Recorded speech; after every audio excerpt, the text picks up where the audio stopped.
DJ Ferris. It's Chicago, nigga. It's the real one. Hit me. Only one is pulling shit the fuck up. Let's get sports talk. We should not be crushing Baker Mayfield this morning. You know why? Because Baker Mayfield isn't that talented. So, in turn, it is our fault, not his fault. It's my fault that I thought he should have went number 1 overall. It's my fault that I expected him to be a superstar, that I expected him to be a Pro Bowl caliber quarterback. Because when you look at it, he's not that talented. Now, what you were right about Max is he's not Russell Wilson. Even though they're the same height, he doesn't actually have that type of arm strength. He doesn't have that type of improvisation skills. He doesn't have that type of create a second play with my legs and push the ball down the field. He doesn't. He have to. Because he on his last leg this year. Ain't no way you should just put up 6 points when you have Joku, OBJ, Landry,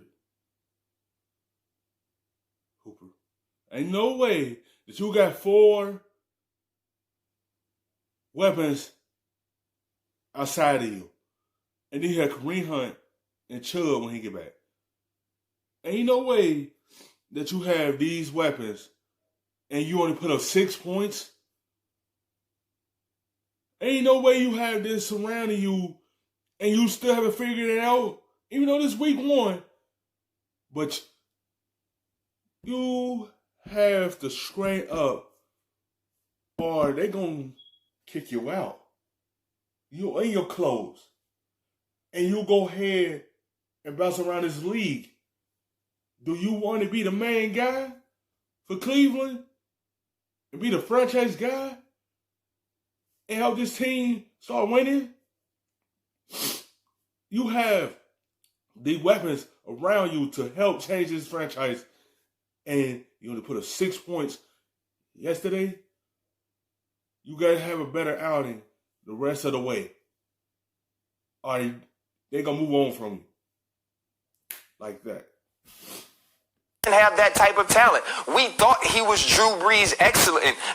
We thought he was Drew Brees accurate. We were wrong because everybody that plays for Lincoln Riley at Oklahoma is that accurate because they're throwing to better players than the other team. They're throwing to wide open people that have been schemed open by Lincoln Riley, who seems to be able to take any quarterback, and now he recruits great ones, seems to be able to take any quarterback and make sure that they are productive. So we were wrong. When Odell Beckham Jr. is running an inside route or... I just feel like Baker need a coach like Lincoln. I feel like he need that type of coach. The coaches that he getting with Cleveland is not the guys that fit everything he does. You know why Kyler Murray had a success yesterday? Because he had Kingsbury. You know why I say that? He have a coach that fit everything that he does. That's why he had a week 1 success. Everything Kyler Murray did at Oklahoma, Kingsbury's doing in his system right now to help Kyler Murray be successful. I feel like Baker need a type of coach like him to fit everything he does. I feel like he don't have the right coach. But it's up to him to step up. Square in and the ball's thrown behind him, even though he has Marcus Peters beat, that's on Baker Mayfield. When Odell Beckham Jr. gets deep behind Marcus Peters late in the game, has 2 steps on him, and we're just throwing a regular go ball, that's on Baker Mayfield. When you look early on in the game and 2 or 3 of his passes are tipped on the first series, that's the height of Baker Mayfield. That's the release point of Baker Mayfield. One of those passes are intercepted by Marlon Humphrey. So we can't crush him anymore.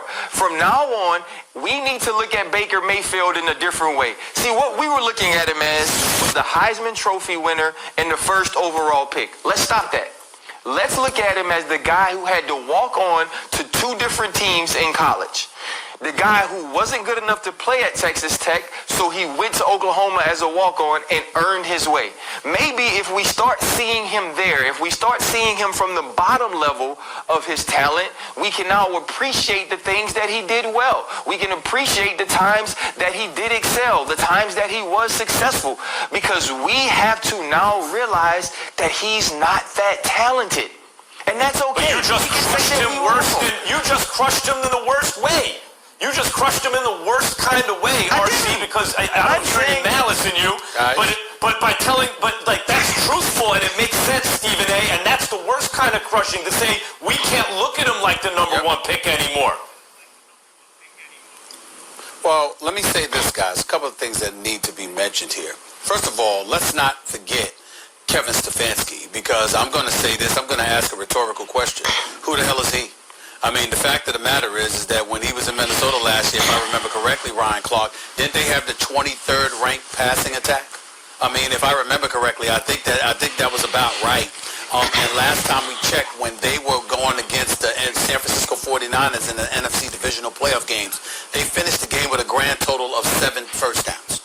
7 first downs for the entire game. All right, and Kirk Cousins did. That's what I mean. Who do you have coaching Baker? Kevin Stefanski? If you finish 23rd in your passing and you only had 7 first downs in that title game, why would you hire him? You go find someone that could bring the best out of Baker, that fit everything that he do best, and fit everything around his skill sets. It's like you just hiring a coach. You have to find a guy that fit everything that Baker does best to help him be successful. I feel like this system is going to break Baker.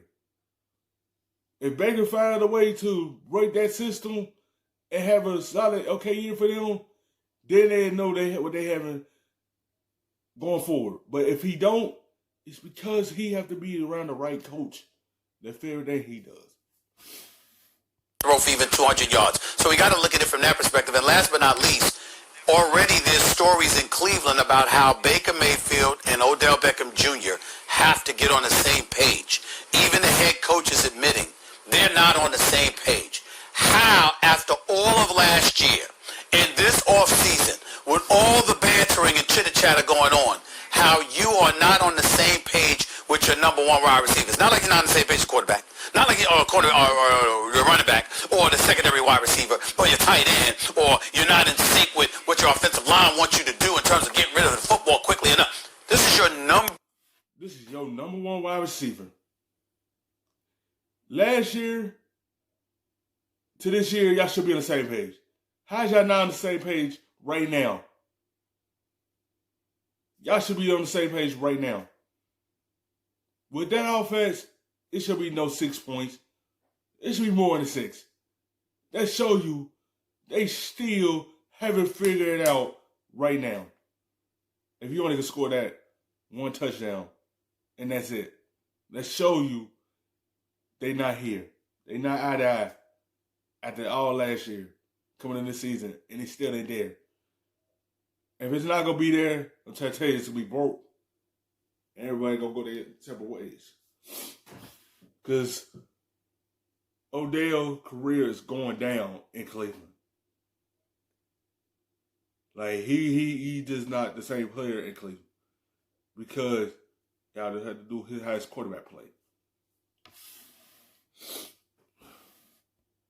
One receiver who you targeted 10 times and connected with on 3 occasions for 22 yards. Stefanski says Odell has more bounce than any player he's ever been around.